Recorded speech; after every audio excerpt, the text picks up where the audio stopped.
Dès l'époque, on raille aussi cette noblesse avec ce maquillage qui a finalement cette image du double sens, de l'hypocrisie, du dissimulé. D'ailleurs, l'expression sans fard aujourd'hui est synonyme aussi de vérité. Cette exigence de blancheur tyrannise le teint, car comme pour le linge, le visage doit paraître immaculé. Le blanc évoque alors un idéal de virginité, une humanité sans tache, celle d'avant la chute. Avoir un visage pur, c'est avoir une âme exempte de toute souillure, de toute cicatrice. Le blanc est bien sûr le symbole d'une classe oisive, celle d'aristocrates à l'abri du soleil, des intempéries, à l'inverse de ces visages brunis du peuple. Cette course au blanc conduit à toutes sortes de recours, même aux plus toxiques.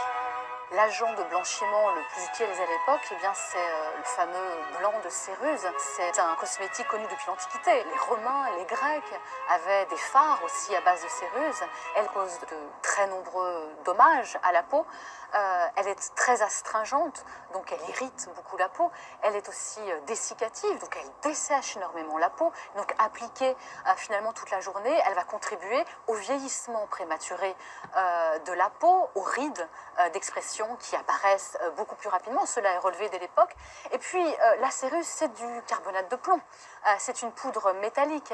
Et donc elle peut causer aussi des dommages beaucoup plus importants. Par exemple, la vue. On a des maladies d'yeux très importantes.